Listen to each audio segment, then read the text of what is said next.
And so here we are talking about a subject matter today. As several have pointed out, we're on the verge of a governmental shutdown. We have major issues in front of us. And when it comes to protecting seniors, we're concerned about an issue that impacts 4% of people who have 401ks. So, suffice it to say, as my colleagues know, we need to talk directly about Social Security. That is the responsibility of this committee. We are the committee of cognizance with regard to Social Security. Congress has not enhanced Social Security in more than 52 years.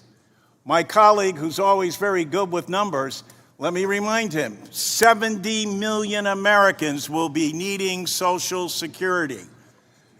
70 million fellow Americans, and yet Congress has stood still and not enhanced Social Security since Richard Nixon was President of the United States.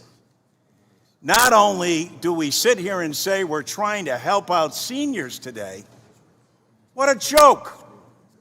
10,000 baby boomers a day become eligible for Social Security, and the Committee of Cognizance should be holding hearings on Social Security and talking about what you plan to do for it.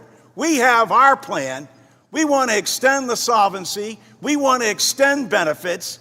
We want to make sure that the more than 5 million fellow Americans who get below poverty level checks now get uplifted. We want to make sure that we provide 23 million Americans a tax cut.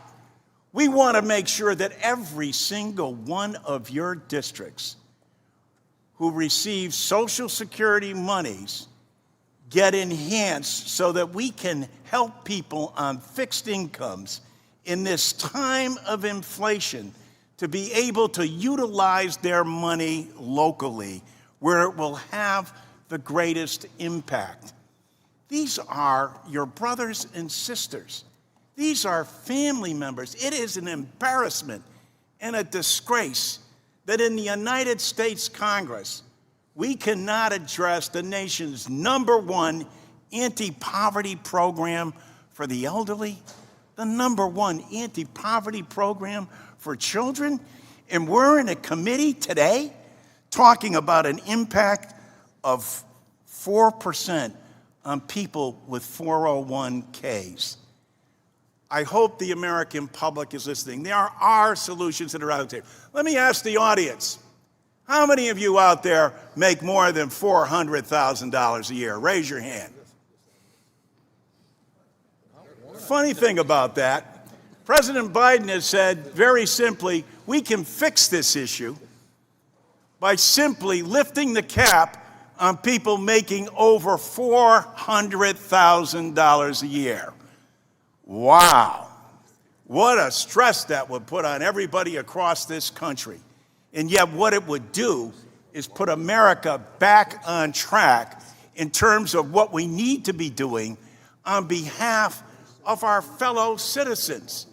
The #1 anti-poverty program for the elderly, the #1 anti-poverty program for children.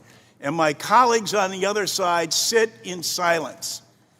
Look in the mirror. Ask yourself if you feel good about what you're doing to your fellow Americans who haven't received an enhancement in more than 52 years. Don't try to do some double secret probation committee behind closed doors where no one will get to discuss, especially the Committee of Cognizance, so that you can make a maneuver to cut people's benefits. Let's have a public discussion the way it should be, out front. Our proposals versus your proposals. That's the way a democracy is supposed to work. I yield back.